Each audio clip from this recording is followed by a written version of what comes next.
지난주에 스바냐서의 말씀을 살펴보았습니다. 므낫세와 아몬이라는 아주 악한 왕의 치하의 결과로 요시야 왕의 그 시대에는 우상 숭배가 판을 치던 시대였습니다. 오늘날 우리의 시대와 같습니다. 하나님을 예배하면서 1월 성신, 별을 섬기는 거죠. 네. 하나님을 예배하면서 사주팔자 보고 무당집 찾아가는 습과 똑같습니다. 그렇게 혼합 종교가 판을 쳤고요. 그리고 우상 숭배가 가득한 유다를 향해서 하나님께서 말씀하셨습니다. 내가 너희를 진멸할 것이다. 네. 내가 너희를 진멸할 거야 라는 이 하나님의 말씀을 스바냐라는 선지자의 입술을 통해서 말씀하셨습니다. 스바냐는 하나님께서 숨기시는 자, 악한 시대에 하나님께서 숨기시는 자가 어떤 자일까 우리가 한번 좀 생각해 보자 말씀드렸습니다. 그리고 하나님께서 진멸시킬 거야 라고 말씀하시면서 그 진멸의 기사의 내용이 창조기사의 역순이라는 것 우리가 살펴보았습니다. 하나님께서 그렇게 하나님의 형상으로 회복되지 못하고 계속 악에 치닫는 자를 어떻게 창조의 역순으로 심판하시면서 궁극적으로 하나님 아버지의 마음으로 이끌고 있는지 우리는 스바냐서 말씀을 통해서 알게 됩니다. 그리고 참 특별한 말씀을 하셨는데 하나님께서 등불을 켜서 어떤 사람들을 찾아내 벌하실 것이다 라는 말씀을 스바냐 입술을 통해서 하고 있었습니다. 어떤 자들입니까? 그들 마음속에 스스로 이르기를 어떻게 생각하는 자들? 하나님은 여호와는 복을 내리시지도 아니하시고 화를 주시지도 아니하시는 분. 한마디로 하나님께 기대도 하지 않고, 그죠? 주께서는 화를 내리시지 아니하시는 분. 주님께서는 나의 삶에 대해서 화를 내리실 그런 권리가 없으시지. 하나님을 향한 뿌리 깊은 증오심이 있는 자들이었습니다.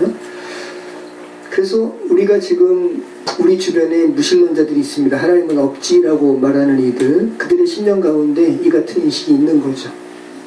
네. 이 같은 인식이 있는 자들 하나님께서 등불을 켜서 찾으시면서 벌하신다 말씀하십니다. 또 벌하시는 것은 너희 그런 인식 잘못된 거야. 나 하나님은 너희와 함께 하시는 분이셔. 너희와 관계하시는 분이셔 라는 것을 일깨우셔서 살리시는 하나님의 마음의 그 반증인 것이죠. 다른 표현이라는 말씀입니다. 자, 하나님께서는 화도 내리지 아니하시고 복도 주시지 아니하시는 분이라고 그들 마음속에 생각하는 이들은 결국은 신을 부정하는 것이 아니라 자신이 신이 되는 겁니다. 하나님을 부정하기 때문에 하나님의 자리에 자기가 앉는 거죠. 그래서 우상을 만들어 섬긴다고 했습니다.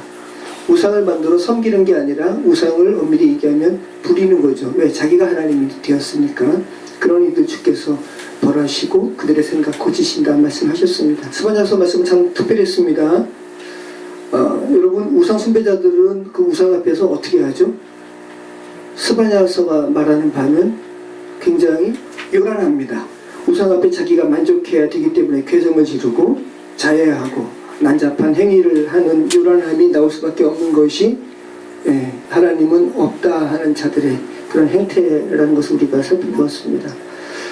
그런데 반면 스바냐서 3장 17절 말씀처럼 하나님은 당신의 자녀를 어떻게 보신다고요? 잠잠히 보신다고요. 하나시라는 단어였죠.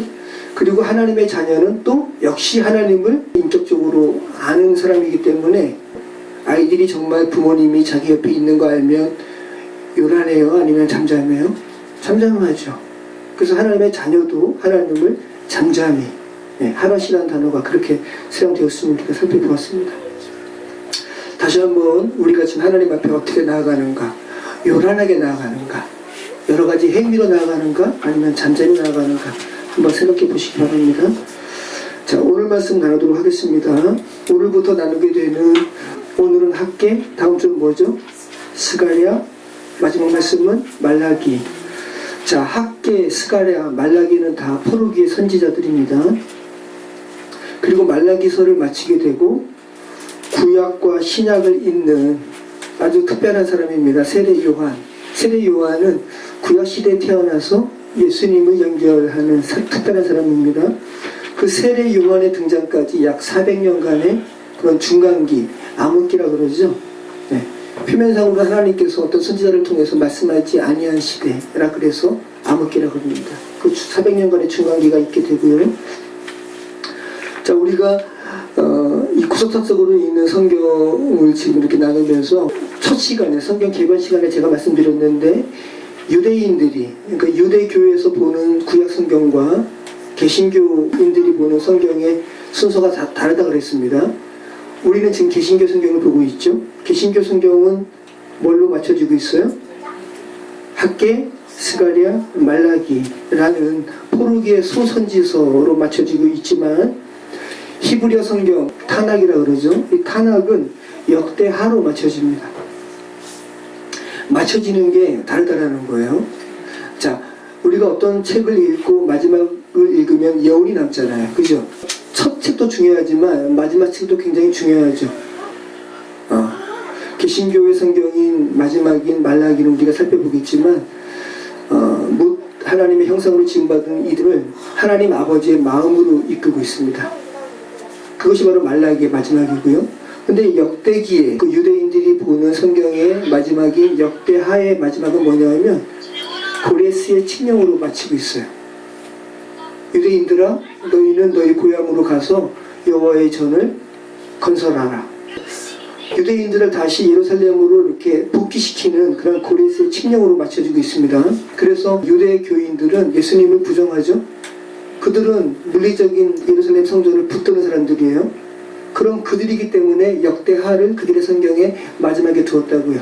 아, 그렇지. 우리가 예루살렘 성을 우리가 회복해야지. 물리적인 예루살렘 성전에 그들의 초스가 있다는 겁니다. 그런데 개신교는 물리적인 교회가 아니라 우리 하나님의 교회라고요. 그 교회에 포커스를 두고 있다는 거. 오늘 학교에서도 마찬가지라는 말씀입니다. 우리 교회에 관한, 성전에 관한 부분이라는 건 미리 여러분 염두에 두시고 오늘 이 학교에서 살펴보면 좋겠습니다.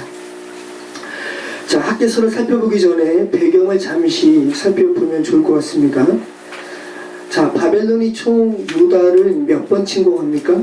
3번 침공해요. BC 605년, BC 597년, BC 586년. 하나같이 다 느부갓네살이라는 그런 바벨론 왕이 침공합니다. 그리고 시간차가 있는데 1차 침공과 2차 침공의 그 시간차는 8년입니다. 그리고 2차 침공과 3차 침공의 그런 시간차는 11년이에요. 그래서 1차 침공부터 3차 침공, 그래서 결국 유다가 멸망하기까지 그렇게 많은 시간이 안 걸렸어요. 19년. 19년 만에 유다가 멸망하는 겁니다. 1차 침공 때 주요 인물은 여호야김이고요. 그리고 2차 침공 때는 여호야긴이 포로가 되고 시드기야를 옹립하죠. 근데 시드기야가 또 반바빌론 정책을 펴서 다시 3차 침공에 의해서 시드기야가 포로로 잡히고 눈이 뽑히고 시드기야 본 앞에서 시드기야의 아들들이 다 죽임을 당하죠. 그리고 눈이 뽑힌 채 바벨론으로 포로로 끌려가는 거죠. 1차 침공 때는 여호야김 왕과 왕족, 귀족, 또 다니엘과 세 친구가 포로로 끌려가는 것이고 2차 침공 때는 왕, 그리고 왕의 어머니, 권세 있는 자, 용사, 대장장이, 공장장 뭐 이런 사람들이 끌려갑니다. 그리고 3차 침공 때는 별로 보잘것없는 사람들만 유다에 남겨두고 다 바벨론으로 끌고 가는 거예요. 바벨론의 유수라고 우리가 세계사 시간에 배우는 거죠. 그러니까 유다 땅에 남아있는 사람들은 별 볼 일 없는 비천한 사람들이었다고요. 자, 그런데 이 같은 그 유다에서 바벨론으로 끌려간 포로들이 다시 예루살렘으로 귀환하게 되는 거예요. 고레스가 칙령을 반포하는 겁니다. 1차 포로 귀환이 BC 536년, 그리고 2차 포로 귀환이 BC 458년, 그리고 3차 포로 귀환이 BC 444년이에요. 그래서 1차 포로 귀환의 중요한 열방의 왕은 고레스. 이 고레스가 칙령을 반포하는 거니까. 그리고 그때 1차 귀환 때 올라간 사람들이 스룹바벨, 여호수아 제사장입니다. 그리고 귀환자 수가 약 5만 명에 달합니다. 굉장히 많이 갔습니다. 자, 그리고 2차 포로 귀환 때는 1차와 비교하면 78년 걸리는 거예요. 네. 자, 2차 포로기환에 관계했던 열방왕은 아닥사스다 1세, 아하수에로 왕의 아들이에요. 아하수에로는 크세르크섹스, 영화 300에 나오는 페르시아 왕이 이 아하수에로고, 아하수에로는 또 에스더의 남편이기도 하죠. 네. 그리고 2차 포로기환 때 중요한 인물은 에스라가 되겠습니다. 귀환자 수는 2차에 1758명, 그러니까 1차에 비해서 적게 갔습니다. 왜냐하면 자발적으로 가는 것이기 때문에 그래요. 자, 3차 포로기환은 BC 444년인데 아닥사스다 1왕이 통치하는 시대고, 주요 인물은 누구예요? 느헤미야예요. 그리고 귀환자 수는 정확히 알 수가 없습니다. 그래서 왜 포로기를 70년이라 그러냐 하면, 여러분 바벨론 1차 침공이 605년이죠.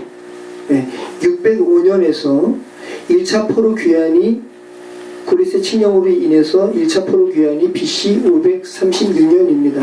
그래서 69년이에요. 빼면은 69년, 70년. 그래서 네, 포로기 70년을 이야기하는 겁니다. 자, 고레스 칙령이 어떤 칙령인가 우리 같이 한번 에스라 1장 1절 말씀 같이 읽어보도록 하겠습니다. 바사와 고레스 원년에 여호와께서 예레미야의 입을 통하여 하신 말씀을 이루게 하시려고 바사왕 고레스의 마음을 감동시키시매 그가 온 나라에 공표도 하고 조서도 내려 이르되 바사왕 고레스는 말하노니 하늘의 하나님 여호와께서 세상 모든 나라를 내게 주셨고 나에게 명령하사 유다 예루살렘의 성전을 건축하라 하셨나니 이스라엘의 하나님은 참 신이시라. 너희 중에 그의 백성된 자는 다 유다 예루살렘으로 올라가서 이스라엘의 하나님 여호와의 성전을 건축하라. 그는 예루살렘에 계신 하나님이시라. 고레스는 굉장한 왕인데요, 고레스 입에서 지금 하나님이 나오죠. 네. 하늘의 하나님, 만왕의 왕 여호와를 지금 증거하거든요. 그래서 굉장히 이 고레스에게 하나님께서 특별하게 나타나셨습니다. 어떻게 나타나셨는지는 알 수가 없지만 일반적이지 않은 꿈이든 환상이든 어떤 경로를 통해서 하나님께서 고레스라는 왕에게 당신의 마음을 알려주셨어요. 고레스의 칙령을 단순하게 말하면 하나님의 백성된 자는 성전을 건축하라 라는 것이죠. 여러분, 하나님의 백성된 자는 하나님의 성전을 건축하라 라는 말씀은 창세기 1장 1절부터 계속 반복된 말씀이에요. 너희가 하나님께서 거하시는 처소로 지금 지어져 간다. 그죠? 이것을 바울이 한마디로 지금 압축하고 있죠. 이 고레스의 칙령은 여러분에게 또 말씀하시는 거죠. 너희가 하나님의 백성된 자니 그럼 하나님의 집을 이루어야지 라는 말씀입니다. 그죠? 성경에서 계속 반복되는 말씀이라는 거예요. 하나님의 백성은 하나님의 집을 이루어야 하니까 그 하나님의 집 온전히 건축하라 라는 칙령을, 정말 열방이죠, 이방왕 고레스의 입술을 통해서 주께서 반포하시는 겁니다. 이러한 칙령이 반포가 되자 바벨론에 거주했던 유다인 중에서 정확히는 49,697명인데요 약 5만 명이 예루살렘으로 우리 귀환하겠습니다 라고 하면서 1차 귀환에 참여하는 거예요. 근데 여러분, 이때를 우리가 생각한다면 엄밀히 얘기하면 지금 포로기 70년이 지났잖아요. 그리고 바벨론에 거주하는 것이죠. 그래서 바벨론 포로라기보다는 바벨론 시민이라고 부르는 것이 맞습니다. 그리고 바벨론은 당시에 세계 최강국이에요. 선진국이고. 여러분이 구한말에 일제시대 때 이렇게 살다가 하여튼간 당대 최강국인 미국으로 갔어요. 70년이 지났습니다. 미국에서 당신 나라로 다시 돌아가시오. 근데 그 나라는 이렇게 대한민국이라는 이렇게 엄청나게 발달된 나라가 아니라 여전히 성전을 황폐하고, 그죠? 보잘것 없는 지역으로 가라 그러면 여러분 나가겠습니다 할 수 있을까요? 네, 그럴 수 없는 거예요. 그러니까 이때 5만 명은 굉장한 결단을 한 거죠. 귀한 사람들이라는 말씀입니다. 그런데 그들이 현실적인 어려움에 참여하게 됩니다. 고레스의 칙령으로, 당시의 제국의 황제의 칙령으로 예루살렘으로 왔는데 예루살렘에 이미 누가 살고 있었어요? 아까 이야기했잖아요. 비천한 자는 제외하고 나머지 다 바벨론으로 끌어갔다고. 근데 이 비천한 자와 이방 사람들과의 그 피를 섞어버린 거죠. 그래서 이스라엘 사람들이 사마리아인을 그렇게 더럽게 여기는 거거든요. 자, 이런 사람들이 바벨론에서 유다인들이 돌아와서 성전을 짓는다고 하니까 제일 처음에는 그 성전 짓는데 우리도 동참할게, 우리도 같이 짓게 해줘 라고 이야기했습니다. 여러분, 예루살렘으로 돌아온 유다인 입장에서는 이 제안 받아들일 수 있어요? 없어요? 없어요. 그들이 왜 망했는데? 아까 말씀드린 것처럼, 그죠? 혼합종교, 우상숭배, 그걸로 인해서 망한 가운데 바빌론까지 갔다가 70년이 지나고 지금 다시 돌아오는데, 또 너희 지금 보니까 피가 섞였는데 너희가 지금 이방 종교 섬기고 있고 그러는데 하나님의 전을 건축하는데 너희 같이 합세야 한다고? 안 돼 라고 한 거죠. 그러니까 어떻게 했습니까? 그들이 방해하는 거예요. 고소하고, 그리고 제국의 왕에게 상소문 올리는 겁니다. 이들이 지금 성벽을 건축하고 있습니다. 당신에게 반란을 꾀할 수도 있습니다. 이런 식으로 해가지고 고레스 왕 이후의 왕이 되겠죠. 성전 공사 중지. 그래서 성전을 짓지 못하게 됩니다. 그래서 오늘 우리가 살펴보는 학계 말씀에 이르기까지 16년 동안 성전 공사가 멈춰지게 되는 거예요. 근데 여러분, 외적으로는 이러한 물리적으로 이렇게 어려움이 있는데 더 큰 문제는 이렇게 자발적으로 돌아온 이 5만 명의 사람들 심중에 변화가 생긴 거예요. 그들이 이렇게 성전 공사가 중지된 것을 좋게 여겼어요. 어떡하지? 이 난관을 좀 해체해야지로 생각하는 것이 아니라 그냥 어쩔 수 없지. 태만이 그런 상황을 그냥 받아들였다는 겁니다. 그렇게 16년간 공사 중지가 지속된 상황에서 오늘 우리가 살펴보는 학개 선지자와 다음 주에 우리가 살피게 되는 스가랴 선지자가 등장을 해서 하나님 아버지의 마음을 전하는 겁니다. 이러한 상황이 에스라서 5장과 에스라서 6장에 언급이 됩니다. 그래서 에스라서 5장 6장에 학개와 스가랴 선지자의 이름이 언급이 돼요. 한번 기회가 되면 살펴보세요. 자, 학개라는 이름의 의미는 뭘까요? 제가 적어놨죠? 여호와의 절기. 뭔 의미죠? 여호와의 절기.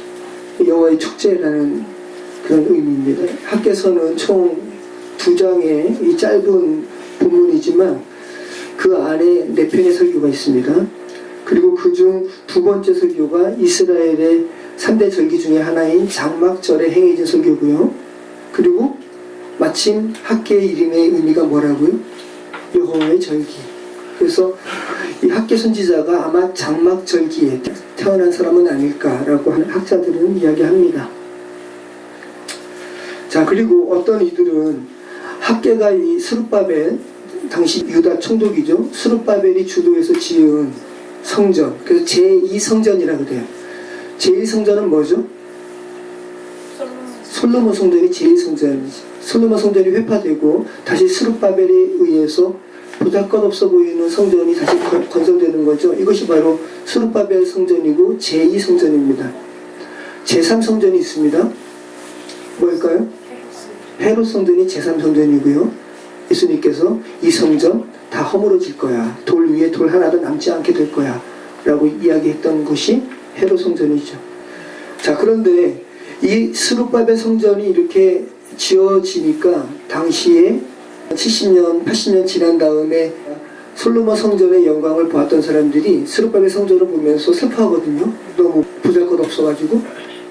그런데 학개가 이것을 언급을 해요. 그래서 학자들은 학개가 바벨론의 포로기 가운데 태어난 것이 아니라 바벨론의 포로기 이전, 그러니까 유다가 멸망하기 전에 태어났을 것이다 라고 추측을 합니다.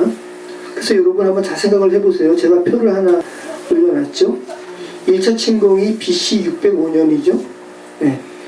1차 침공에 만약에 학개가 태어났습니다. 1차 침공 때 태어났으면 3차 침공 때, 유다가 멸망할 때 학개는 몇 살이에요? 11살이에요. 11살이면 아버지 따라서 성전 들어갔으면 그 성전 기억나요? 안 나요? 나죠. 네. 그래서 1차 침공 때 태어났으면 학개는 지금 스룹바벨 성전을 볼 때 85세가 됩니다. 굉장히 노인이죠. 노구예요. 그렇게 학개 나이를 우리가 추측할 수가 있고요. 그런데 함께 동요하는 다음 주에 살펴보는 스가랴 선지자는 굉장히 젊은 사람으로 학자들은 이야기합니다. 자, 학개서의 구조는 다음과 같습니다. 총 4편의 설교를 하는데 책망과 격려가 반복됩니다. 그래서 첫 번째 책망은 1장이고요. 너희들의 지금 행동을 살펴라. 너희들의 소위를 살펴라. 여호와의 성전을 등한시하는 너희들 지금 현실을 살펴라 라고 책망하는 것이 첫 번째 설교입니다. 자, 두 번째 설교는 격려하는 거예요. 스룹바벨 성전을 보고 그 초라함에 슬퍼하는 이들을 향해서 슬퍼하지 마.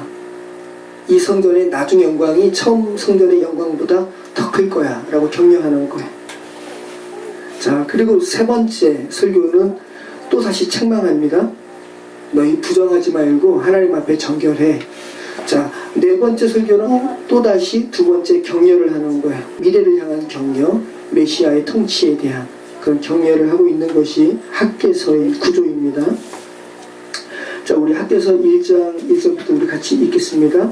다리오 왕 제2년 6째 달 곧 그달 초하루에 여호와의 말씀이 선지자 학개로 말미암아 스알디엘의 아들 유다 총독 스룹바벨과 여호사닥의 아들 대제사장 여호수아에게 임하니라. 이르시되 만군의 여호와가 이같이 말하여 이르노라. 이 백성이 말하기를 여호와의 전을 건축하시기가 이르지 아니하였다 하느니라. 여호와의 말씀이 선지자 학개에게 임하여 이르시되 이 성전이 황폐하였거늘 너희가 이때에 판벽한 집에 거주하는 것이 옳으냐. 그러므로 이제 만군의 여호와가 이같이 말하노니 너희는 너희의 행위를 살필지니라.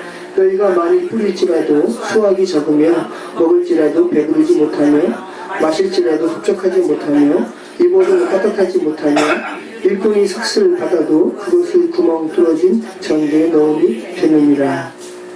자, 첫 번째 설교를 우리가 지금 읽고 있는데요. 너희 지금 여호와의 성전을 지금 건축해야 되는데 그 건축하지 않고 지금 등한시 여기고 너희 집만 지금 잘 짓는 것이 옳으니? 라고 책망하는 거죠. 그러면서 학개서는 참 특별하게 농사절기와 연계 지으면서 설교를 하고 있어요. 지금 너희가 많이 뿌릴지라도 수확이 적으며 먹을지라도 배부르지 못하며 마실지라도 흡족하지 못하며 가뭄에 대해서 이야기하고 있는 거예요. 근데 당시는 어떤 시기냐 하면 농산물의 수확을 기대하는 그런 추수기거든요. 그런데 이렇게 하는 거니까 지금 여호와 신앙을 너희가 온전하게 유지하지 못하고 있기 때문에 지금 너희의 삶이 실제로는 이렇게 허망한 거지라고 질책하는 겁니다. 그런 상태에서 너희가 풍족함을 구하지만 그것은 참된 풍족함이 아니지라는 것을 지금 표현하고 있다는 거예요. 월삭 축제와 또 곡식이 완전히 무르익은 시기를 배경으로 이같이 말을 하고 있다는 것이죠.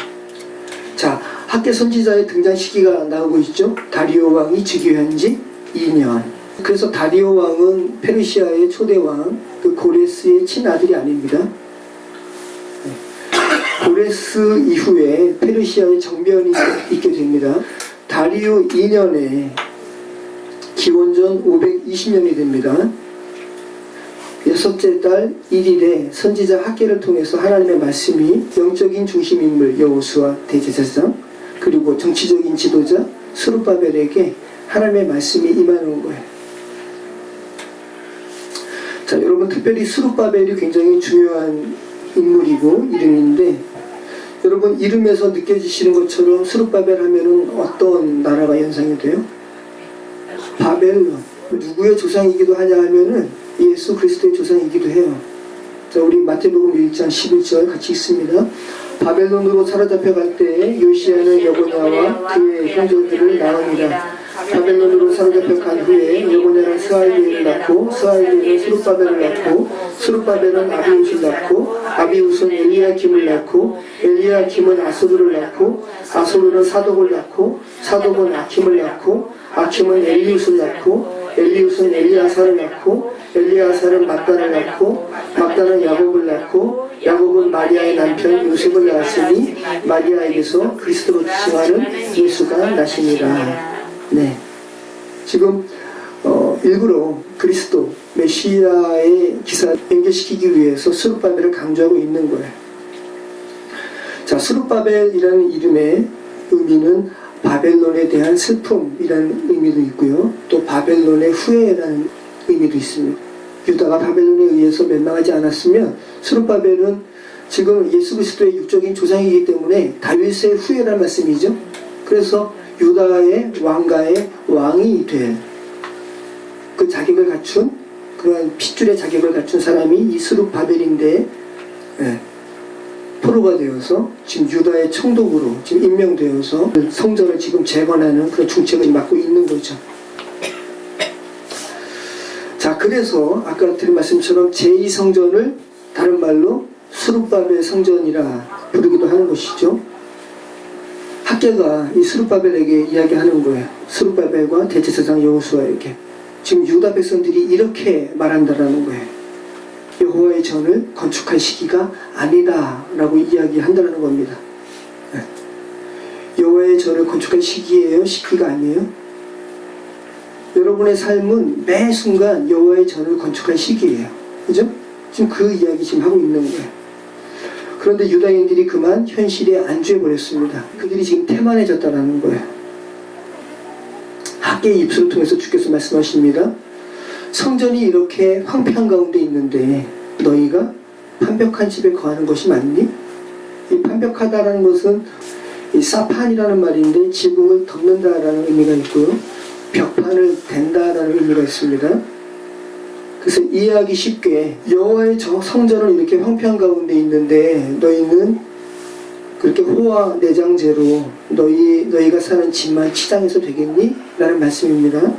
윤리적인 성전 건축을 독려하기 위해서 이 학개서 말씀을 설교하는 이들이 있겠죠. 그런 목사님들이 있을 거고, 그것은 학개서 말씀을 굉장히 오용하는 거죠. 그 말씀이 아닌 거예요, 여러분. 물리적으로 생각하지 마시고요. 자, 7절 말씀. 만군의 여호와가 말하노니 너희는 자기의 행위를 살필지니라. 너희는 산에 올라가서 나무를 가져다가 성전을 건축하라. 그리하면 내가 그곳으로 말미암고 아마 기뻐하고 또 영광을 얻으리라. 여호와가 말하였느니라. 자, 계속 읽을까요? 너희가 많은 것을 바랐으나 도리어 적었고 너희가 그것을 집으로 가져갔으나 내가 앞으로 버려내리라. 나 만군의 여호와가 말하노라. 이것이 무슨 까닭이냐? 내 집을 황폐하였으되 너희는 각각 자기 집을 위하여 짓기 위하여 빨랐습니다. 그러므로 너희로 말미암아 하늘은 이슬을 그쳤고 땅은 산물을 그쳤으며 내가 이 땅과 산과 곡물과 새 포도주와 기름과 땅의 모든 소산과 사람과 가축과 손으로 수고하는 모든 일에 한재를 들게 하였느니라. 너희가 여호와의 성전을 등한시하고 너희 집만 그렇게 판벽하게 세우는 것이 그렇게 맞니? 라고 이야기하면서, 그러면서 계속 이 부정적인 이야기를 하는 거예요. 한재를 들게 하였느니라. 공동 번역은 이렇게 번역했습니다. 너희가 손이 닳도록 한 일이 모두 허사가 되었다. 자, 스알디엘의 아들 스룹바벨과 여호사닥의 아들 대제사장 여호수아와 남은 모든 백성이 그들의 하나님 여호와의 목소리와 선지자 학기의 말을 들었으니 이는 그들의 하나님 여호와께서 그를 보내셨습니다.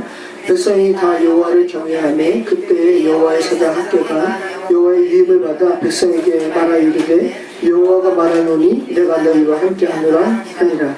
여호와께서 스알디엘의 아들 유다 총독 스룹바벨의 마음과 여호사닥의 아들 대제사장 여호수아의 마음과 남은 모든 백성의 마음을 감동시키시매 그들이 와서 여호와 만군의 여호와 그들의 하나님의 전 공사를 하였으니 그때는 다리오 왕 제2년 여섯째 달 24일이었더라.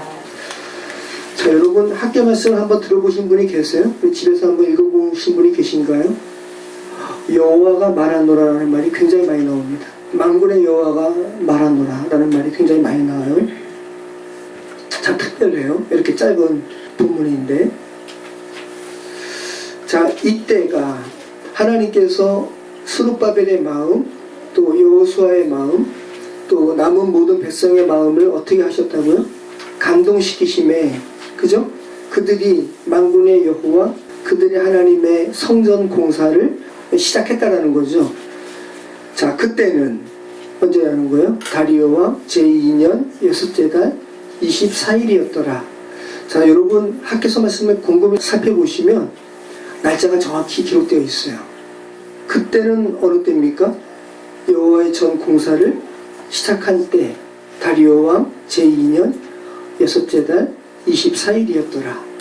자, 그러면 하나님께서 학계를 통해서 이 백성들의 마음이 이래라고 하면서 책망하면서 하나님의 마음을 선포하신 날 이후로 얼마가 지난 거예요? 그죠? 1장 말씀을 보시면 아시게 되죠. 자, 하나님의 마음을 학개의 입술을 통해서 스룹바벨과 여호수아 제사장에게 알려주신 이후에, 그래서 태만이 있었던 이스라엘 백성들이, 유다 백성들이 여호와의 전 공사를 시작한 것이 23일이 지난 다음입니다. 그 시간을 그렇게 지금 기록하고 있어요. 반응을 이야기하는 거예요, 여러분. 하나님께서 여러분을 하나님의 성전으로 회복시키기 위해서 이렇게 관심 갖고 계신다고요. 그 부분을 한번 생각해 보시기 바랍니다. 자, 두 번째 설교입니다. 일곱째 달 곧 그 달 21일에 여호와의 말씀이 선지자 학개에게 임하니라. 이르시되 너는 스알디엘의 아들 유다 총독 스룹바벨과 여호사닥의 아들 대제사장 여호수아와 남은 백성에게 말하여 이르라. 너희 가운데 남아있는 자 중에서 이 성전의 이전 영광을 본 자가 누구냐? 이제 이것이 너희에게 어떻게 보이느냐? 이것이 너희 눈에 보잘것 없지 아니하냐. 자, 지금 스룹바벨 성전이 지금 16년간 이렇게 성전 짓다가 정체되었다가 중지되었다가 지금 다시 짓는 것인데, 성전 공사를 처음부터 완전하게 기초 공사부터 한 것이 아니라 제일 처음에 유다 땅으로 귀환한 다음에 성전의 기초 공사가 굉장히 많이 이루어졌었어요. 그런 가운데 방해 공작을 받고 멈춰진 상태에서 지금 불과 며칠 안 지났어요. 지금 하나님께서 학개 선지자 입술을 통해서 유다 백성들이 이렇게 태만해 라고 말씀하신 지 한 달 21일 이후에 그들이 하나님의 그 말씀에 감동을 받고 나름대로 이렇게 기초공사는 끝났고 내장을 한 거예요. 산에서 나무를 해다가. 그러면서 어느 정도 이렇게 성전의 모습이 이루어지는 겁니다. 그런데 솔로몬의 성전과 비교했을 때 너무나 보잘것 없으니까 슬퍼하는 거예요. 거기에 대해서 하나님께서 말씀하시는 겁니다. 이것이 너희 눈에 보잘것 없지 아니하냐. 자, 특별히 21일을 언급하고 있죠. 자, 성서력 7월 21일은 태양력으로 하면 9월과 10월이고요. 그리고 21일이에요. 그래서 유대절기의 장막절기입니다. 그리고 21일은 장막절기의 마지막 날이에요. 그러니까 굉장한 축제의 날입니다. 그리고 장막절기는 또 농사로 관계한다면 추수하고 이렇게 거두는 시기고요. 그러니까 굉장히 추수했으니까 얼마나 좋아요. 그러니까 굉장히 축제의 절기라는 거죠. 근데 그 축제의 절기에 정작 슬퍼하는 거예요. 성전이 너무 보잘것 없어서. 자, 레위기 23장 34절에 장막절기에 대해서 나오죠. 이스라엘 자손에게 말하여 이르라. 일곱째 달 15째 날은 초막절이니 여호와를 위하여 1일 동안 지킬 것이라. 그래서 15째 날부터 초막절 시작하면서 1의 날 7일 후는 21일이 되는 거죠. 21일은 마지막 날이라는 거 우리가 알 수가 있죠. 자, 장막절, 다른 말로는 초막절, 또 다른 말로는 수장절이라고 하는데요. 이스라엘의 3대 절기 가운데 하나입니다. 3대 절기가 그러면 뭘까요? 6월절, 그죠? 6월절은 아시죠? 네. 문설주에 피를 발라서 예수 그리스도 보혈을 상징하죠. 우리를 죄에서 주께서 간과시키신 날, 빼내신 날 6월절. 그 다음에 맥추절이에요. 수고하여서 땅에 씨를 뿌렸는데 그것에 대한 첫 열매를 기념하는 절기, 하나님께 감사하는 절기죠. 맥추절기. 그리고 장막절기입니다. 장막절기는 뭘까요? 광야 40년간 장막에 거했죠. 장막이라는 것은 텐트예요. 포터블, 이동하는 겁니다. 구름기둥과 불기둥이 움직이면 이스라엘 백성들이 그거 보고 있다가 말뚝 뽑고 이동하는 거거든요. 그런데 가나안 땅에 들어갔네요. 더 이상 그렇게 장막을 치고 이동할 필요가 있어요, 없어요? 이때는 집을 짓는 거예요. 그래서 40년간의 광야 생활에서 주께서 우리와 함께 하셨던 것, 우리가 그렇게 초막에 거했지, 장막에 거했지라는 것을 다시 상기시키는 거죠. 그래서 아주 검소한 허름한 가옥에서 지내는 거예요. 하나님의 행하심을 감사하는 겁니다. 근데 이때가 마침 농사절기로는 추수기 때문에 또 축제의 시기와도 지금 맥락을 같이 하고 있다는 것이죠. 농업적으로는 수확이 끝난 것을 표시하는 축제절기고, 역사적으로는 조상의 광야 생활을 기억하는 절기라는 것이죠. 자, 유다로 귀환한 이들이 그들의 그렇게 귀한 절기인 장막절을 지내는 마지막 날에, 근데 수르바벨 성전을 보니까 너무 보잘것없어서 기뻐하는 것이 아니라 슬퍼하는 날에 학계를 통해서 주께서 두 번째 말씀을 하시는 겁니다. 자, 성전 공사를 재개하라는 하나님의 말씀이 스룹바벨과 여호수아 제사장에게 처음 들린 지 한 달 21일이 지난 후고, 백성들이 공사를 재개한 지 한 달이 채 안 된 시기예요. 한 달이 채 안 된 시기에 이렇게 공사를 할 수가 있었는데 16년간이나 이스라엘 백성들이 어떻게 했다고요? 태만히 했다고. 그러니까 하나님께서 책망하신 말도 하죠. 이것이 너희에게 어떻게 보이느냐, 이것이 너희에게 보잘것없지 아니하냐 하시면서, 그러나 같이 있습니다. 여호와가 이르노라, 스룹바벨아 스스로 굳세게 할지어다. 여호사닥의 아들 대제사장 여호수아야 스스로 굳세게 할지어다.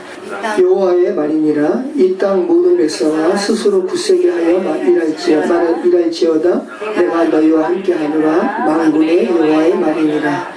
너희가 애굽에서 나올 때에 내가 너희와 언약한 말과 나의 영이 계속하여 너희 가운데 머물러 있나니 너희는 두려워하지 말지어다. 자, 학기를 통해서 하신 말씀 여러분에게도 지금 말씀하시는 거죠. 이 땅 모든 백성아, 그죠? 스스로 굳세게 하여 일할지어다. 내가 너희와 함께하노라. 하나님께서 우리와 함께 하시는 것이 뭐예요? 임마누엘의 만군의 여호와의 말이니라. 자, 너희가 애굽에서 나올 때, 너희가 죄에서 빠져나올 때라는 말이죠. 내가 너희와 언약한 말, 그죠? 나의 영이 계속해서 너희와 함께 할 거야. 너희는 두려워하지 말아라 라고 신약시대를 살아가는 저와 여러분에게도 주께서 말씀하시는 거죠. 자, 스룹바벨 성전이 워낙 초라해서 솔로몬의 성전을 기억했던 이들이 슬퍼하기도 했는데, 꼭 외적인 그러한 모양이 없어서 그 슬퍼한 것도 있겠지만, 아주 핵심적인 것 세 가지가 스룹바벨 성전에는 없었다 그래요. 법궤가 없었다 그래요. 성전에 법궤가 없어요. 자, 이스라엘 백성 입장에서는, 구약 시대를 살아가는 유다인 입장에서는 슬퍼할 만하죠. 그리고 주님의 임재를 알리는 구름 기둥이 없었어요. 자, 성막을 완성할 때 구름 기둥이 임했죠. 여호와의 영광이 충만했어요. 솔로몬 성전을 건축할 때도 여호와의 영광이 충만했어요. 그런데 스룹바벨 성전에는 가시적인 여호와의 영광이 없는 거예요. 슬퍼할 만하죠. 그죠? 이스라엘 백성의 입장에서는. 그리고 또 하나 없는 것이 대제사장의 흉패 안에 가슴에 이렇게 12지파의 보석, 이름이 새겨진 보석이 있잖아요. 견대에도 12지파의 이름이 붙어있는 것이 있고, 주께서 우리를 이렇게 기억하시죠. 근데 그 흉패 안에 우림과 둠밈이라는 판결 도구가 있습니다. 근데 이것이 어떻게 생긴지는 몰라요. 주사위처럼 생겼는지 어떻게 생겼는지 모르는데, 제비 뽑는 거죠. 그러니까 대제사장이 하나님의 그 공평한 판결을 위해서 기도하면서 하는 도구예요. 근데 그 우림과 둠밈이 없는 거예요.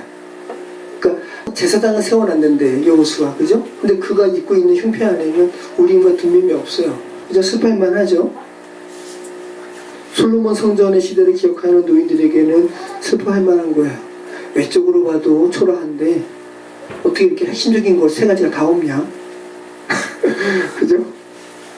근데 여러분, 이게 진리의 말씀이라는 거예요. 없는 게 맞아요. 지난번에 우리가 그 요셉이 장사된 이후에 요셉의 해골이 안치된 것이 뭐예요? 아론이라고 그러죠? 궤. 이 궤가 그 출애굽기 이후부터는 성경에 170번인가 계속 등장하는데, 아론이라는 말로 여호와의 궤, 언약궤, 증거궤로 이렇게 쓰인다 그랬습니다. 우리가 창세기 마지막 말씀을 우리가 살펴봤는데, 근데 이 아론이라는 말이, 언약궤라는 말이 성경의 마지막으로 쓰인 구절이 예레미야 말씀인데, 제가 지금 말씀드리진 않을게요. 그런데 그 언약궤라고 사용되는 그 아론이라는 말이 성경에서 마지막으로 사용되는 본문은 뭐냐 하면, 너희가 다시는 언약궤 찾을 필요가 없을 거야. 너희가 그 언약궤 생각할 필요가 없을 거야. 왜? 하나님의 말씀이 가시적으로 새겨진 이 언약판 위에 주의 말씀이 계속 새겨지는 것이 아니라 예레미야 말씀처럼 이제는 그 하나님의 말씀이 너희의 어디에 새겨졌기 때문에, 마음에 새겨졌기 때문에, 그럼 가시적인 돌판이 필요 있어요, 없어요? 필요 없는 게 맞는 거라고요. 그죠? 스룹바벨 성전에 언약궤가 없는 것이 맞아요. 이해되시죠? 네. 근데 지금 막 이디오피아에 있다. 에렘 성을 지금 그 무슬림과 유대인들이 지금 반반 나누고 있죠. 그 지하에 있다. 그 파야 된다. 뭐 이런 말도 있고. 뭐 허무 맹랑한 말이고 말도 안 되는 말이고. 네. 법궤를 지금 찾으려고 하는 시도는 코미디 같은 거예요. 법궤 찾아서 뭐예요? 여러분 보세요. 스룹바벨 성전은, 그러니까 지금 성경은 굉장히 단계적으로 성전이 어떤 것인지, 에베소서에서 바울을 통해서 하나님께서 지금 너희를 하나님께서 거하시는 처소로 너희가 지금 지어져 간다라고 말씀하시는 그 과정에 이르기까지 성전에 대해서 단계적으로 말씀하시는 거예요. 제일 처음에는 불당 세웠다가 제단 세웠다가 성막 세웠다가 솔로몬의 제1성전 세웠다가 제2성전 세우는 건데요. 제2성전에 이렇게 여호와를 기억하는 것이 없는 것이 맞다고요. 물리적으로 기억하는 것이 없는 것이. 진정한 성전은 솔로몬 성전에 있었던 가시적 율법판이 없는 거야. 그게 맞는 거지. 진정한 성전은 가시적으로 여호와의 구름 기둥이 없는 게 맞아. 여러분 지금 지나다니는데 여러분한테 막 구름 기둥이 막 피어오르면 여러분 좋아요? 그죠? 지금 핵심을 이야기하는 거라고요. 가시적인 공평한 판결추가 그 우린과 등림이 없는 게 맞는 거야. 왜? 하나님께서 이미 너희 안에 있는데 가시적인 것들이 왜 필요 있어? 라고 이야기하는 거죠.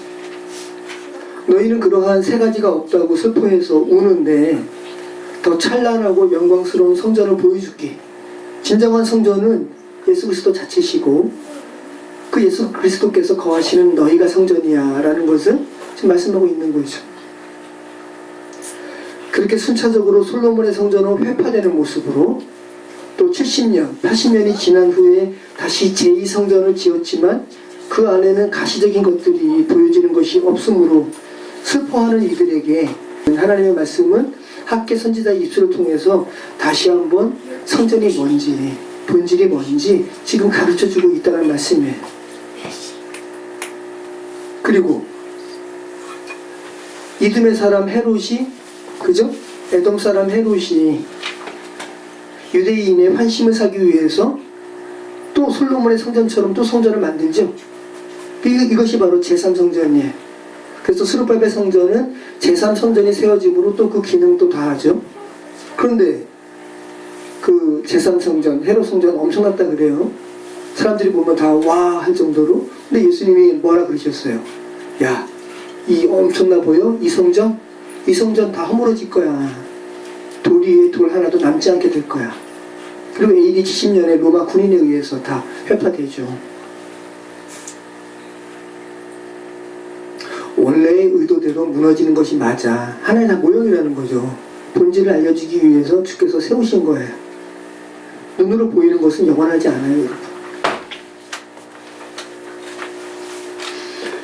자, 솔로몬 성전의 이전 영광을 기억하면서 현재 스룹바벨 성전의 모습을 보고 슬퍼하는 이들에게 하나님께서 학계의 입술을 빌어서 격려하십니다.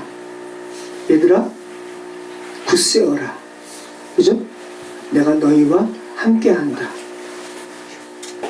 내가 출애굽할 때 너희와 언약한 말과 나의 영이 계속 너희 가운데 머물러 있을 거야. 너희 힘내 라고 격려하는 겁니다. 자신의 모습으로 한번 이 말씀을 한번 생각해 보신다면 여러분을 하나님께서 죄에서 탈출시키셨죠? 그죠? 구원의 맥락으로 본다면 죄로 인한 죽음 가운데서 불러냄을 받아서 교회의 일원이 되었지만 아직도 초라해 보이는 여러분 자신의 상태를 보면서 슬픔을 느낀 우리 내의 삶이죠. 그런 우리에게 하나님께서 말씀하시는 거예요. 힘내라. 내가 너희와 함께한다. 외적으로 보이는 것이 전부가 아니다 라는 것을 지금 말씀하고 있는 거죠. 그리고 이어서 메시아 강림의 때를 말씀하시면서 소망을 주고 계십니다. 6절 말씀입니다. 만군의 여호와가 이같이 말하노라. 조금 있으면 내가 하늘과 땅과 바다와 육지를 진동시킬 것이요 또한 모든 나라를 진동시킬 것이며 모든 나라의 보배가 이르리니 내가 이 성전의 영광이 충만하게 하리라. 만군의 여호와의 말이니라. 은도 내 것이요 금도 내 것이다. 만군의 여호와의 말이니라. 이 성전의 나중 영광이 이전 영광보다 크리라. 만군의 여호와의 말이니라. 내가 이곳에 평강을 주리라. 만군의 여호와의 말이니라. 네, 만군의 여호와의 말이니라 라는 말씀이 얼마나 많이 나와요. 그죠? 자, 은도 내 것이요 금도 내 것이다. 물리적으로 가시적으로 보이는 것이 없어서 초라하게 슬퍼해야 하는 유다인들에게 은도 내 것이고 금도 내 것이야. 그런데 하나님의 교회에 일원이 된 우리 안에 누가 계셔요? 은도 내 것이요 금도 내 것이라 말씀하신 하나님이 계시니까 뭐가 너희가 슬프니 뭐가 초라하니 라고 말씀하고 있는 거죠. 자, 메시아 강림의 때 내가 하늘과 땅과 바다와 육지를 진동시킬 것이요. 엄청난 말씀인 거죠. 이 성전의 나중 영광이 이전 영광보다 크리라. 그 남방의 시바의 여왕이 와서 그렇게 놀라워했던 솔로몬, 그 솔로몬의 성전보다 낮은 성전이 더 크리라. 그러니까 성경이 말하는 바예요, 여러분. 솔로몬의 성전보다 김혜원 집사님의 성전이 더 커요. 더 영광스럽고. 네. 성경이 말씀하시는 바예요. 물리적인 것을 뛰어넘는 겁니다. 자, 세 번째 설교를 하고 있죠. 10절 말씀. 다리오 왕 제2년 9째 달 24일에 여호와의 말씀이 선지자 학기에게 임하니라. 이르시되 만군의 여호와가 말하노니 너는 제사장에게 율법에 대하여 물어 이르기를 사람이 옷자락에 거룩한 고기를 쌌는데 그 옷자락이 만일 떡에나 국에나 포도주에나 기름에나 다른 음식물에 닿았으면 그것이 선물이 되겠느냐 하라. 학기가 물음에 제사장들이 대답하여 이르되 아니니라 하는지라. 학기가 이르되 시체를 만져서 부정하여 진 자가 만일 그것들 가운데 하나를 만지면 그것이 부정하겠느냐 하니 제사장들이 대답하여 이르되 부정하리라 하더라. 이에 학기가 대답하여 이르되 여호와의 말씀에 내 앞에서 이 백성이 그러하고 이 나라가 그러하고 그들의 손의 모든 일도 그러하고 그들이 거기에서 드리는 것도 부정하니라. 이제 원하건대 너희는 오늘부터 이전 곧 여호와의 전에 돌이 돌 위에 놓이지 아니하였던 때를 기억하라. 참 말씀이 어렵죠? 자, 세 번째 설교를 하고 있는데요. 세 번째 설교와 네 번째 설교는 이스라엘은 추수를 두 번 합니다. 이른 비와 늦은 비. 그래서 이 봄 추수를 앞두고 곧 시기 익어가는 시기예요. 그래서 너무 바빠서 성전 건축할 수 없어요라는 핑계가 어울리지 않는 시기입니다. 왜? 저절로 곧 시기 익어가는 시기니까. 그러니까 책망하는 거예요. 자, 그러면서 너희들의 그 마음의 부정한 상태를 지금 언급하고 있는 거죠. 그들의 그 제사장, 영적인 것을 가르치는 제사장들이 스스로 말하게 하는 거예요. 부정합니다. 거룩한 것에 다른 것이 묻었으니 부정합니다. 라고 이야기하는 거죠. 시체를 만져서 부정하다. 라고 이야기하는 거예요. 너희가 지금 그렇다. 라고 이야기하는 것이고 이 나라가 그렇다. 라고 이야기하고 너희의 하는 손의 행위들이 다 그렇다. 라고 지금 책망하시는 겁니다. 그러면서 너희는 오늘부터 이전 곧 여호와의 전에 돌이 돌 위에 놓이지 아니하였던 때를 기억하라. 자, 개역 개정이 약간 무슨 말인지 어렵게 번역을 했는데요. 자, 표준 세 번역은 이렇게 번역했어요. 그러므로 이제 너희는 오늘에 이르기까지 최근에 일어난 일들을 돌이켜 보아라. 주의 성전이 아직 짓지 않았을 때, 이렇게 번역을 했고, 공동 번역은 이렇게 번역을 했습니다. 이제 너희는 주의 성전을 짓기 시작한 이날부터 일이 어떻게 되어가는지 눈여겨보아라. 너희가 이렇게 부정해. 너희가 이렇게 주의 성전을, 물리적인 성전 말고요, 하나님에 대해서 이렇게 너희가 등한시해. 그래서 너희가 이렇게 부정한데 너희가 이렇게 마음을 돌이켜 주의 성전을 짓기 시작한 때부터 어떻게 진행되는지 보아라 라는 의미라는 거예요. 자, 16절 말씀 같이 있습니다. 그때는 20고루 고식더미에 이른즉 10고루뿐이었고 포도주 틀에 50고루를 기름을 넣어 이른즉 20고루뿐이었느니라. 만군의 여호와가 말하노라. 내가 너희 손으로 지은 모든 일의 곡식을 마르게 하는 재앙과 깐부기 재앙과 우박으로 쳤으나 너희가 내게로 돌이키지 아니하였느니라. 너희는 오늘 이전을 기억하라. 아홉째 달 24일 곧 여호와의 성전 지대를 사탄 날부터 기억하여 보라. 곡식 종자가 아직도 창고에 있느냐? 포도나무, 무화과나무, 석류나무, 감람나무에 열매가 맺지 못하였느니라. 그러나 오늘부터는 내가 너희에게 복을 주리라. 네. 자, 너희가 하나님의 전에 대해서 등한시할 때, 너희가 하나님의 성전으로 지어져 가는 것에 대해서 관심을 기울이지 아니했을 때, 그때 20그루 곡식더미에 이른즉 10그루뿐이었고, 포도즙 틀에 50그루를 기르러 이른즉 20그루뿐이었느니라. 이렇게 뭐라 그럴까요? 결핍의 상태였는데, 자, 이것을 지금 학개서 2장 16절 공동번역체 올려놨죠? 같이 있습니다. 이제까지는 곡식 20단이 나던 곳에서 10단밖에 나지 않았고 포도주 50동이가 나던 술틀에서 20동이밖에 나지 않았다.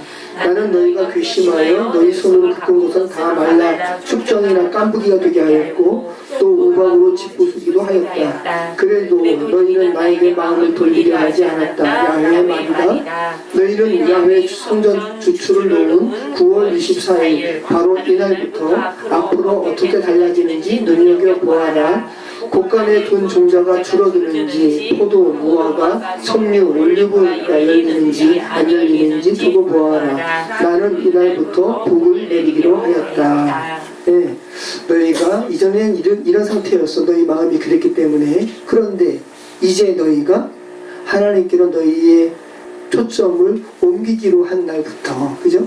이것을 선제를 다시 짓기로 이렇게 행한 날부터 어떻게 하는지 보라라는 거죠. 내가 너희에게 복을 내릴 거야 라는 거예요. 자, 학개서 2장 16절 표준세 번역입니다. 너희 형편이 어떠하였느냐? 20섬이 나는 밭에서는 겨울 10섬밖에 못 거두었고 흰동이가 나는 포도주 틀에서는 겨우 20동이밖에 얻지 못하였다. 내가 너희를 깐부기 병과 노병으로 쳤다. 너희 손으로 갖고 온 모든 농작물을 우박으로 쳤다. 그런데도 너희 가운데서 나에게로 돌아온 사람은 아무도 없다. 나 주의 말이다. 너희는 부디 오늘 9째 달 24일부터 주의 성전 기초를 놓던 날까지 지나온 날들을 마음속으로 곰곰이 돌이켜 보아라. 곳간에 씨앗이 아직도 남아있느냐? 이제까지는 포도나무나 무화과나무나 석류나무나 올리브나무에 열매가 맺지 않았으나 오늘부터는 내가 너희에게 복을 내리겠다. 네. 자, 너희가 지금까지 이런 상황이었는데 바로 오늘부터 한번 성전 공사에 지나온 날을 반추해봐. 너희가 마음을 새롭게 하면 물리적인 복 말고요, 내가 너희에게 참된 복을 내길 거야. 너희가 참된 하나님의 성전 되게 할 거야 라는 말이죠. 자, 네 번째 설교가 20절부터 있습니다. 같이 있습니다. 그달 24일에 여호와의 말씀이 다시 학대에게 임하니라. 이르시되 너는 유다 총독 스룹바벨에게 말하여 이르라. 내가 하늘과 땅을 진정시킬 것이요 여러 왕국들의 보좌를 엎을 것이요 여러 나라의 세력을 멸할 것이요 그 병거들과 그 탄자를 엎드러뜨리니 말과 그 탄자가 각각 그의 동료의 칼에 엎드러지리라. 만군의 여호와가 말하노라. 스알디엘의 아들 내종 스룹바벨아, 여호와가 말하노라. 그날에 내가 너를 세우고 너를 인장으로 삼으리니 이는 내가 너를 택하였음이니라. 만군의 여호와의 말이니라 하시니라. 자, 우리 한번 공동번역 표준세번역 다 읽겠습니다. 그날 24일 야훼께서 학개에게 또다시 말씀을 내리셨다. 너는 유다 총독 스룹바벨에게 이렇게 이르라. 내가 하늘과 땅을 비흐늘리라. 또 문나라 옥좌를 비웠고 뭇 민족의 힘을 꺾으리라. 병거들을 뒤집어 엎고 기마대는 저희끼리 싸우다가 서로 칼에 맞아 쓰러지게 하리라. 그날이 오면 만군의 야훼가 말한다. 스알디엘의 아들 스룹바벨아, 내가 너를 들어 올리리라. 너는 나의 종이다. 만군의 야훼가 말한다. 내가 너를 뽑았으니 너는 옥새처럼 소중하다. 만군의 야훼가 말한다. 네, 예수 그리스도는 계속 지금 메시아에 대한 지금 부분을 이끌고 있습니다. 자, 표준 세 번 한 번 더 읽습니다. 그달 24일에 주님께서 다시 학교에게 말씀하셨다. 너는 수룹바벨 유다 총독에게 이렇게 전하여라. 내가 하늘과 땅을 뒤흔들겠다. 왕국들의 왕자를 뒤집어 엎겠다. 각 민족이 세운 왕국들의 권세를 내가 깨뜨리겠다. 병거들과 거기에 탄 자들을 내가 뒤집어 엎겠다. 말들과 말을 탄 자들은 저희끼리 칼부림하다가 쓰러질 것이다. 나 만군의 주의 말이다. 스알디엘의 아들 나의 종 수룹바벨아, 그날이 오면 내가 너를 높이 세우겠다. 나 주의 말이다. 너를 이미 뽑아 세웠으니 내가 너를 내 옥새로 삼겠다. 나 만군의 주의 말이다. 네. 자, 땅과 하늘을 뒤흔들겠다라는 메시아의 강림을 지금 예표하는 말씀인데, 아까에 이어서 지금 두 번 지금 예언되고 있죠. 그리고 이어서 나오는 수룹바벨과 관련된 말씀도 수룹바벨의 육적인 후손이자 또 수룹바벨의 선조인 아브라함에게 약속하신 언약의 성취 예수 그리스도께로 완성될 것임을 지금 또 말씀하고 있습니다. 자, 여러분, 학개서 말씀 우리가 이렇게 살펴보았는데, 학개서에서 반복되는 문장 여러분 기억나시죠? 만군의 여호와가 말씀하신다. 자, 우리가 구약 말씀을 지금까지 이렇게 살펴봤는데, 만군의 여호와가 말씀하신다라는 말이 이렇게까지 많이 나오는 게 별로 없었어요. 자, 근데 이 학개서의 말씀은 어떤 것과 관련된 부분입니까? 성전.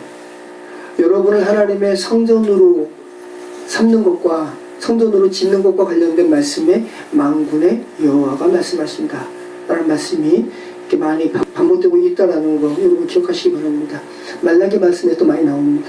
자, 그리고 또 하나 우리가 학개서 말씀을 정리하면서 여러분이 생각을 해야 될 것은, 학개서 말씀의 그토록 날짜가 정확하게 기록되어 있다는 거. 그죠? 성전을 등한시한 유다인들에게 성전을 재건토록 하는 하나님의 말씀이 정확한 날짜로 이렇게 기록되어 있다는 것이 여러분에게 어떻게 느껴지세요? 여러분을 지금 성령께서 여러분이 지금 성경책을 스스로 쓰고 계시는 건데, 삶을 통해서 하나님의 성령이 여러분의 삶에 성전을 재건하기로 결정한 날은 이때야 라고 쓰실 수가 있을까요? 여러분이 잘 아시겠죠? 여러분이 스스로 그렇게 누구예요? 다니엘이 하나님께 기도하면서 겸비하기로 작정한 날부터, 그죠? 그 말이 하나님께 일렀음즉 하면서 가브리엘이 다니엘에게 이렇게 이야기하죠. 자, 주의 성령께서 여러분의 삶에 성전을 재건하기로 작정한 날, 이렇게 정확하게 쓸 수 있는 날이 있으셨는지 아니면 없는지, 만약에 없다면 하나님 그날 기록되길 바랍니다라고 강구하셨으면 좋겠습니다. 자, 이렇게 날짜가 계속해서 강조되고 있다는 것은 하나님께서 묻영원 하나님의 형상으로 지음받은 이들이 하나님의 성전으로 이렇게 지어져 가는 것을 주께서 세고 계시다는 것을 지금 반증하는 말씀이죠. 결국은 부서질 성전을 건축하라, 또 재건하라 라는 이 본문의 말씀은 성전이라는 물리적인 건물 자체가 아닌 하나님께로 너의 마음을 돌이켜라 라는 그런 하나님의 마음인 것을 우리는 고백할 수 있습니다. 여러분, 교회로 지어져 가는 과정 가운데 지금 유다로, 지금 예루살렘으로 귀환한 유다인들처럼 물리적인 여러 가지 어려움, 그죠? 그리고 내적인 어려움, 심정적인 어려움, 그런 상처들, 이런 것들이 여러분의 삶에 앞으로 있을 겁니다. 또 포기하고 싶을 때도 있을 겁니다. 보이지도 않는 성전 뭘 건축해요, 그만할래요 라고 그냥 내팽겨치고 싶으신 그런 마음이 들 때도 있을 거예요. 자, 그럴 때마다 여러분 학개서 말씀을 여러분 기억하셨으면 좋겠습니다. 두려워 말라, 그죠? 또 내 삶에 지어져가는 여호와의 성전이 초라해 보여서 아주 슬플 때도 있을 텐데 주께서 격려하시는 거죠. 두려워 말라. 나중 영광이 지금 영광보다 훨씬 나을 것이다. 이 말씀을 좀 이렇게 표대 삼아서 여러분의 성전으로 지어져가는 인생을 잘 살아가셨으면 좋겠습니다. 기도하겠습니다. 참 좋으신 하나님 감사합니다. 학개서 말씀을 통해서 주께서 얼마나 우리가 하나님의 성전으로 하나님의 집으로 지어져 가는 것에 대하여 관심을 갖는지, 또 날짜를 카운트할 정도로 계수하고 계시는지 제가 다시 한번 알게 되었습니다. 성경 하나는 정말 저희의 인생에 주께서 그렇게 기록할 만한 날짜가 있기를 소망합니다. 없다면 그런 날짜 우리 인생 가운데 새겨 주시옵소서, 함께해 주시옵소서 감사드리며 예수 그리스도 이름으로 기도합니다.